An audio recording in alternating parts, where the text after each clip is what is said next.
Hello, boys and girls. It's Mrs. Stathis again. I'm going to read Miss Spider's Tea Party. Now, Miss Spider, she only wanted a cup of tea, and she had tried all these insects.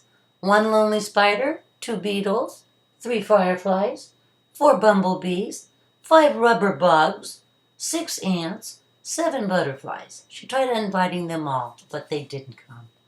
And she had a table set for 8, and then 9 more spotted moths.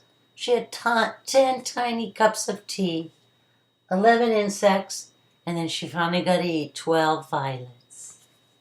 All she wanted was to have friends. Miss Spider's Tea Party.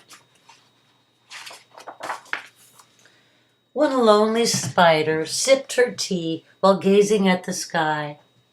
She watched the insects on the leaves and many flying by. If I had friends like these, she sighed, who'd stay a while with me, I'd sit them down on silken chairs and serve them cakes and tea. 2 timid beetles, Ike and May, crept from the woodwork that same day. But when Miss Spider begged, please stay, they shrieked, oh no, and dashed away. 3 fireflies flew inside that night, their spirits high, their tails alight. They spied the web and squeaked in fear, we'd better get away from here. The little trio did not feel they'd care to be a spider's meal. 4 bumblebees buzzed by outside. Please come to tea, Miss Spider cried. The 4 ignored her, swaying there. She waved a tea towel in the air. She took a cup and tapped the glass. Then one bee spoke to her at last. We would be fools to take our tea with anyone so spidery. Within the shadows of the room, just peeking from behind a broom, 5 grinning faces bobbed and peered. Miss Spider smiled, her heart was cheered. Descending her a little closer look, she danced into the gloomy nook, but sadly found those jolly mugs belonged, alas, to rubber bugs.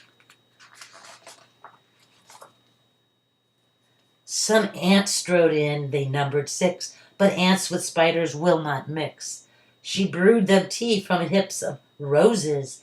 The proud platoon turned up their noses.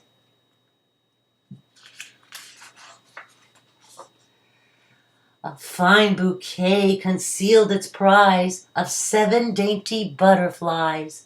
Miss Spider, watching from the wall, was not aware of them at all.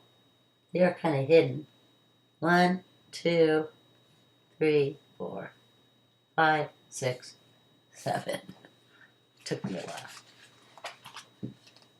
The tea table was set for 8, with saucers, cups, and silver plate. The cakes were fresh, the service gleamed, yet no one would arrive, it seemed. Her company and no demand left her a cup for every hand.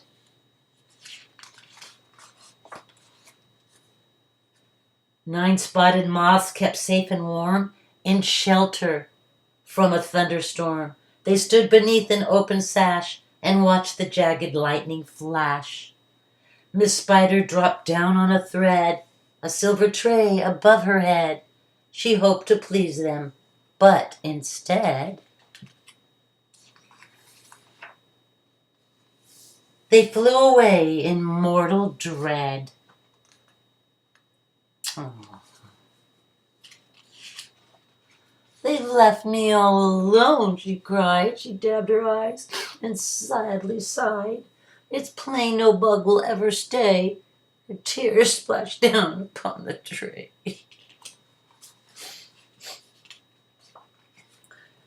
10 tiny steaming cups of tea were perched atop her trembling knee.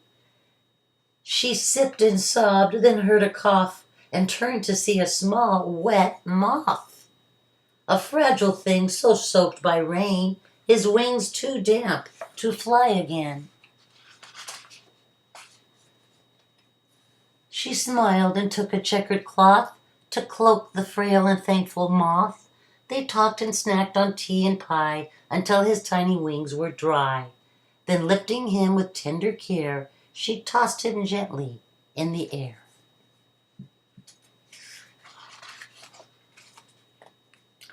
The moth told Ike, then Ike told May, who went from bug to say, "There is no reason for alarm. She's never meant us any harm." So later on that afternoon, assembled in the dining room, 11 insects came to tea to share Miss Spider's courtesy.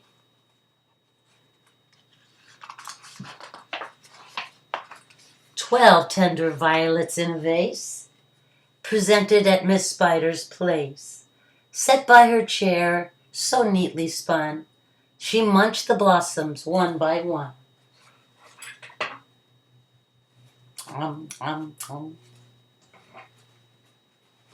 Her friends were glad to watch her feast upon the floral centerpiece.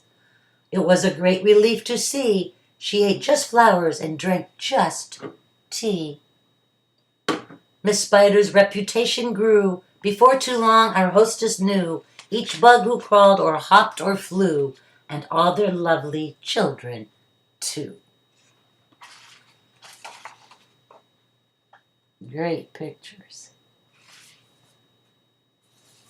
Have a great day, boys and girls. Don't forget to like and subscribe to my channel. Bye.